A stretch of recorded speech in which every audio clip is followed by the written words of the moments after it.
On May 30th, 2014, Officer Michael Brillo was indicted by a Cuyahoga County grand jury on 2 counts of voluntary manslaughter and 2 counts of felonious assault in connection with the deaths of Timothy Russell and Melissa Williams, who died following a high-speed pursuit initiated by a perceived gunshot, later determined to be a vehicle backfire, on November 29, 2012. While 13 officers discharged a total of 137 rounds during the incident, the indictment focused specifically on Officer Brillo's actions after the initial barrage of gunfire had ceased. Investigations revealed that Brillo climbed onto the hood of the victim's vehicle and fired 15 additional rounds downward through the windshield at a moment when both victims were unarmed, the perceived threat had subsided, and no other officer was firing. The case was heard in the Cuyahoga County Court of Common Pleas before Judge John P. O'Donnell. In early 2015, the defense exercised its right to waive a jury trial, opting instead for a bench trial in which the judge would serve as the sole finder of fact. On April 8, 2015, the prosecution called Detective Michael Demchak to testify about the pursuit and the events that unfolded that night. Thank you, Mr. Gutierrez.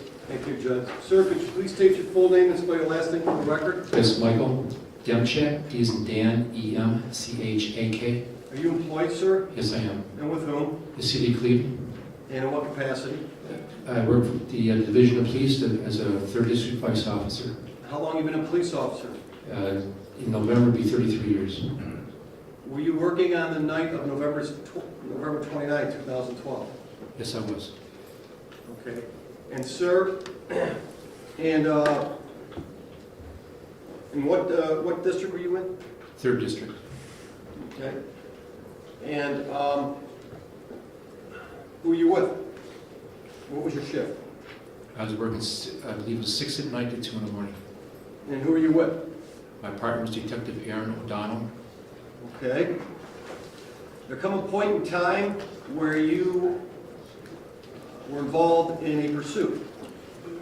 On advice of my counsel, I am invoking my right to remain silent. Judge, we believe at this point in time that the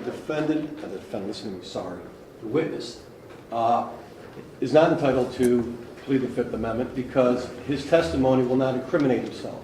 And it's the state's position, Your Honor, that at this point in time, this is exactly what the state has been talking about, the blue wall, that this individual will not come testify. He's a police officer. His loyalty should be the citizens. Well, are you saying, though, like you did in your brief, that he does not have a constitutional right to, and I'm talking about the factual or legal basis in this case. Are you saying, like you did in your brief, that he doesn't have a constitutional right to, against compelled testimony? No, Your Honor, absolutely not. You said that in your brief, I'll tell you that. Well, Jim.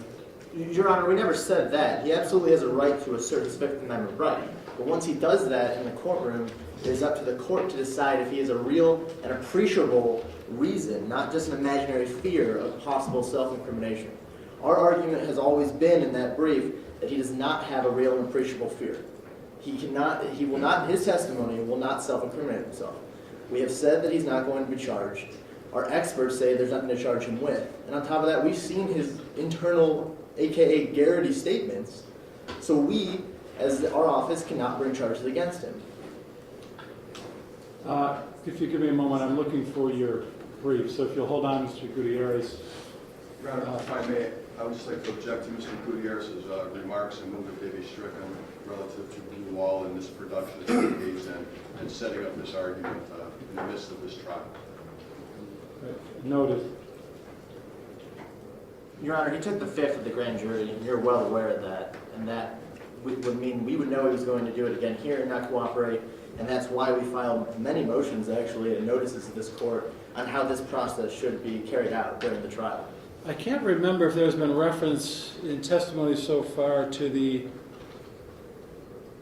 evidence that doesn't come from this witness about where he was. Was he in the Charger, the gray, at least gray on the model here, unmarked Charger? No, Judge. He was up here with his partner. He's parked up here. In what car? No. He was parked up here, Your Honor, on this hill. In what car? I believe it was I'm not sure. I think it was an unmarked car. Okay. I can't remember then, to be candid with you, whether I recall this from evidence that has been given here at trial or from what I've read pre-trial. But the point is, there is evidence from a source other than this witness that he basically was in this parking lot and that he fired his gun, right? Judge, yes, he was parked up here, and as he came down the hill, he fired his gun. And if you remember the grass we have his casings right around this area right here. Right. And I knew there was evidence in the trial to the effect that this witness was present and fired his gun. Correct. How is he situated any bit differently than Michael Breland? And I don't mean at the scene, I mean as a legal and factual matter. He was there, he shot his, as far as you know, as far as you can tell, with evidence not coming from him, not coming from the witness himself, he shot his gun towards his car with the people in it, right? Correct. How is he then, other than perhaps the weight of the evidence, situated any differently than Michael Breland? Judge O'Donnell confronted prosecutor James Gutierrez regarding Detective Demchak's invocation of his Fifth Amendment privilege against self-incrimination. Under the U.S. Constitution, this privilege ensures a witness cannot be compelled to provide testimony that could be used as a link in the chain for their own future prosecution. However, the prosecution challenged the validity of the invocation, asserting that Detective Demchak's testimony would not, in fact, be self-incriminating. Instead, Mr. Gutierrez argued the detective was utilizing the blue wall of silence, an informal code of silence used to shield fellow officers to withhold information about wrongdoing, mistakes, or illegal actions perpetrated by fellow officers, thereby impeding oversight and openness within the profession. The prosecution contended that the invocation was a pretext for witness bias, intended solely to protect Officer Brello rather than to prevent personal legal jeopardy. Conversely, Judge O'Donnell ruled in favor of the defense's right to silence. He reasoned that because Detective Demchak was present at the scene, any testimony regarding the pursuit and the 137 shots fired could potentially expose him to future criminal liability or federal civil rights charges, regardless of whether he was the primary target of the current trial. Let's go through your arguments one at a time because you have four of them. The first is basically that you say, I told him he won't be charged. I don't want to get into whether I or anyone in this courtroom trusts all of you, meaning the prosecution. But is that really enough for a witness to say, for a court to say this witness can be compelled to testify? Well, It's a matter of law. You've read our expert reports from Phil Bogdanov. That's the second thing. I'm asking about your promise, basically. We won't charge you. We've How reviewed. enforceable is that, is what I'm asking. We've reviewed his internal Garrity statements. No, and we see, cannot. Here's the thing, if you don't mind, Mr. Chalupka, I'd like to go one by one with the arguments, if you don't mind. How enforceable is this promise, hey, I'm not going to charge you no matter what you say? I mean, we're not going to charge him. I mean, we stated that How? to letters. I mean, that You're is. not going to answer the question, am I right? So, it's not enforceable. Moving on. It is true, and I agree with your second point, because I've seen these reports, that Bogdanoff and Katsaris don't believe that this witness can be charged with a crime. So what? Well, we base on their determinations, and that was in our decisions. On top of that, we presented all the evidence to the grand jury, and the grand jury did not return an indictment. Nor do we ask for there to be an I have other indictment. cases pending where you've re-presented to a grand jury the same evidence. So 1 and 2 are sort of based on, 2 is kind of based on 1. Your third argument, he's got to be charged and then raise a Garrity violation. Well, that's exactly been our point from the beginning, that none of his statements were ever Garrity. Yeah, But if I'm they, saying, there's not a Garrity issue until he is charged. but we all know that we have his statement, we've seen his statement. There's no way to us to use other independent evidence to bring a charge against him now that we've all been tainted. So you're saying, again, we have to rely on your word that, hey, we know we're precluded by Garrity from charging this guy, so we're not going to charge him. Correct. So it's your word again. Correct. And again, I'm not getting into do I or does anybody else trust you. I'm getting into the enforceability of your promises. The law around our reasons as to why we cannot and why we can make the assertion that we will not charge him, between whether it be the Garrity, whether it just be reasonableness by our use of force experts, demonstrate that legally we cannot charge him. That's why we did not charge him, and that's why we will not charge him. But you can. We do not, under the law, we cannot. You're telling me that you are prohibited by some law, under the circumstances currently in existence, from going to a grand jury tomorrow Tennessee and versus seeking an Garner. indictment against him. If we brought this facts, which the grand jury has already seen, involving Detective Demchek, Tennessee versus Garner, Palma versus Rickard, it all shows that we cannot indict him because our experts and our office have determined legally that he acted reasonably on that night. Then give him immunity.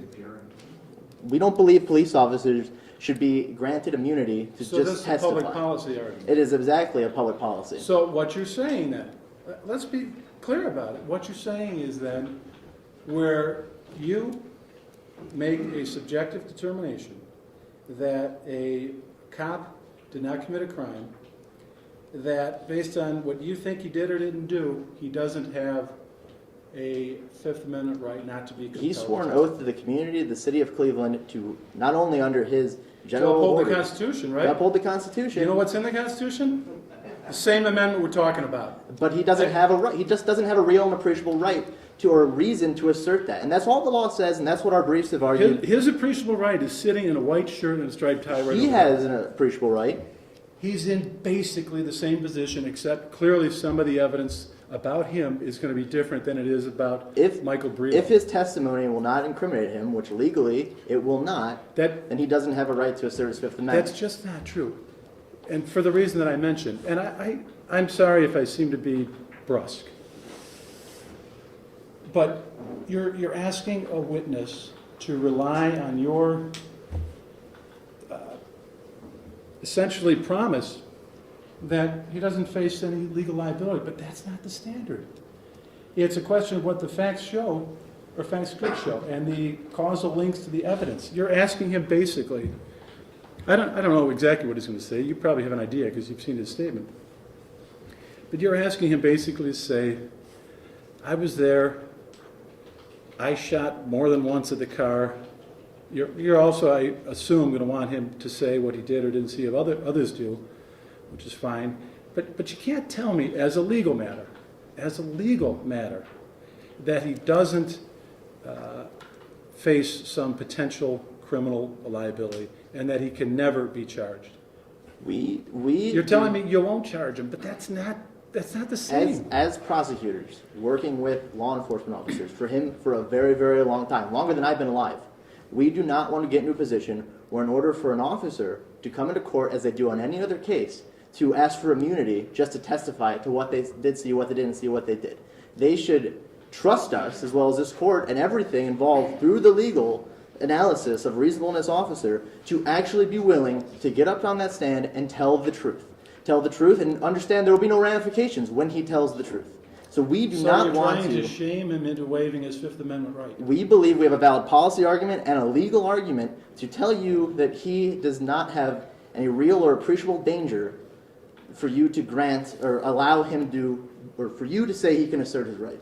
Judge O'Donnell rejected the prosecution's attempt to compel Detective Demchak's testimony, highlighting a fundamental conflict between prosecutorial opinion and constitutional rights. Under Garrity v. New Jersey, public employees cannot be forced to choose between their jobs and their self-incrimination rights. Statements made by public employees during an internal investigation under the threat of termination cannot be used in subsequent criminal proceedings. The prosecutor argued that because they had already seen the officer's internal statements, they were tainted and could never legally prosecute him anyway. This means that evidence or an entire prosecution has been polluted by information that was obtained illegally or in violation of constitutional rights, which would be inadmissible in court according to the fruit of the poisonous tree. Judge O'Donnell disagrees. He reinforced that the court maintained that taint is a defense used after an indictment, not a proactive tool to force testimony, making this way an alleged attempt to the possibility of Detective Demchak incriminating himself. In Tennessee v. Garner, it was established that police can use deadly force to prevent the escape of a fleeing suspect if the officer has probable cause to believe the suspect poses a significant threat of death or serious physical injury to others. Additionally, on Palou v. Rickard, the Supreme Court ruled that officers acted reasonably when they fired 15 shots into a car to end a dangerous pursuit, as the driver's actions posed a grave public safety risk. The prosecution explained that under these circumstances, this shooting was reasonable. Since it was reasonable, it wasn't a crime, and in this way, the witness has no Fifth Amendment right to stay silent because he isn't incriminating himself. Judge O'Donnell expressed his concern that reasonableness is a jury question, not a fixed fact. just because this specific prosecutor's office and their experts believe the actions fit the Tennessee versus Garner and Palou versus Rickard standard doesn't mean a future prosecutor or a federal court won't see it differently. The judge's underlying point is that the Fifth Amendment protection doesn't depend on whether the prosecutor thinks the witness is innocent. It depends on whether the witness has a real and appreciable fear. By citing these cases, the prosecutor is trying to substitute the witness's constitutional protection with the state's legal opinion. Ultimately, Judge O'Donnell underscored that the Fifth Amendment belongs to the citizen, not the state. He noted that the prosecution could have easily bypassed this issue by granting use immunity, but they chose not to for public policy reasons. The court concluded that it cannot gamble with a citizen's liberty based on a prosecutor's verbal assurance. If the facts show a potential link to criminal evidence, the Fifth Amendment shield remains firmly in place.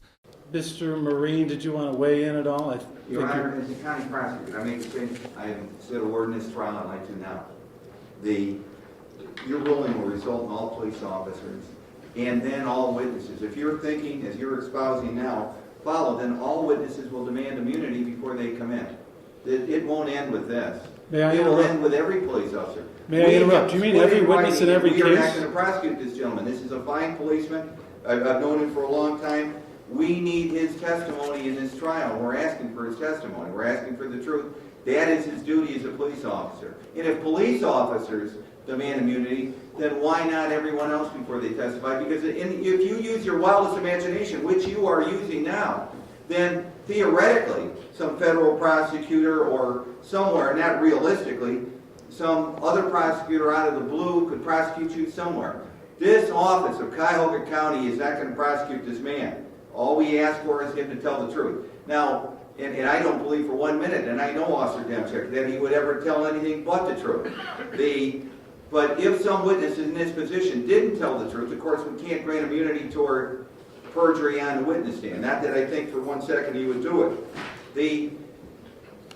The need for immunity should be rarely used. There's great writings on it. No court in America has ruled that all witnesses should be given immunity in order to testify, that the Fifth grants that privilege and spreads it out. Immunity should be used in the most rare of circumstances, and I am reluctant to start doing it here and now for fear of the future result. Thank you.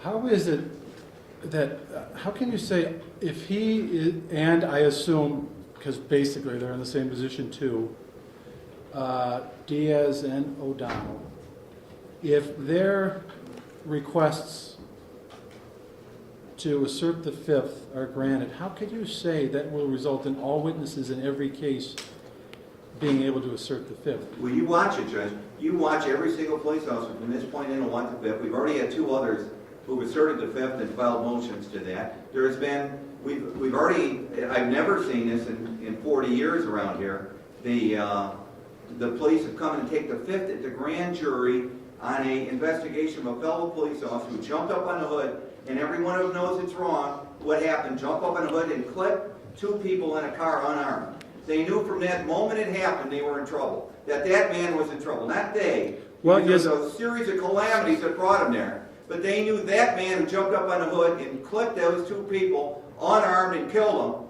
were in trouble. They knew it from the dispatcher to the police at the scene, and they didn't tell people. They didn't tell the East Cleveland detective that we put up there where the crime took place in that city. They didn't tell the investigators. This has been our whole argument. They didn't tell the investigators until it was forced on them. Your Honor, we object. Right, well, right, well, thank you, I appreciate it. Mr. Marine, you probably have a right to weigh in before a decision is made with any reference to legal authority or factual authority. Judge, I have nothing else to say. Other than your brief? Right. So, I thank you, Mr. McGinty, I thank you, Mr. Chalupka, I thank you, Mr. Marine, and Mr. D'Angelo. The particular motion at hand is what? That he be asked to answer the most recent question, which was to the effect of, I think, were you... Was he in the pursuit, Your Honor? Was he... Was he in the pursuit that night was the question. I thought you already... And your request of the court now, Mr. Gutierrez, is to order him to answer the question? Correct, Your Honor. But I decline. Given that, I mean, I understand that you disagree with the ruling. I think he's entitled, in other words, I think he's entitled to assert the Fifth based upon the evidence that I know of in this case and based upon what the other evidence, not from this witness, shows about where he was and more or less his basic involvement without getting into every detail that night. Recognizing that, and without, of course, waiving your argument that my ruling is incorrect, do we need further questioning and further assertions of the Fifth to make a proper record as far as you are concerned, or do you believe that the appropriate record has been made? No, Your Honor. Mr. Marine, do you have an opinion on the subject? No, I think my client's made it very clear that anything that touches upon the subject matter of this case, he's going to invoke his right to remain silent, and I would appreciate if you would accept that representation as being the representation that will just continue in nature with any question that is asked of him on the Cuyahoga County process. Thank you. You're welcome to depart at this point. Okay, thank you. Thank you.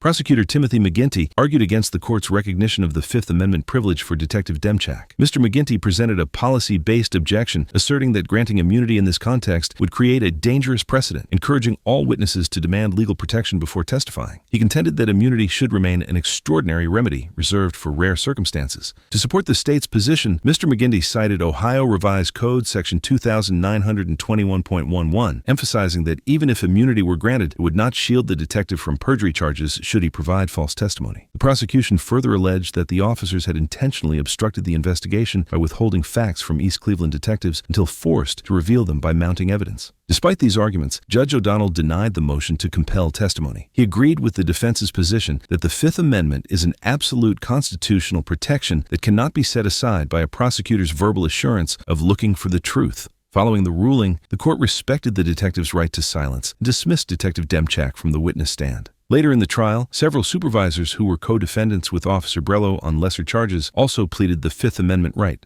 On May 23, 2015, Officer Michael Brello was acquitted of all charges, including 2 counts of voluntary manslaughter and 2 counts of felonious assault. This case illustrates the fundamental importance of the Fifth Amendment and the role it plays in preserving constitutional integrity within the judicial system. Detective Michael Demchak was a key witness for the prosecution, and his testimony would have provided the insider account needed to support the charges against Officer Brello. However, because the detective invoked his right against self-incrimination and the court refused to compel his testimony, the privilege against self-incrimination exists as a safeguard to ensure that the government cannot force individuals to become witnesses against themselves. When the state declines to provide formal immunity, the courts must intervene to protect the individual's constitutional shield, even if doing so undermines a high-profile prosecution. Judge O'Donnell's ruling serves as a clear reminder that constitutional protections are not optional. They are the foundation of our legal system, and that respecting a witness's rights is more important than securing a conviction at any cost. Let us know in the comments below if there is a case or courtroom interaction you'd like us to cover. Thank you for watching, and don't forget to subscribe and share so we can help foster a more informed society.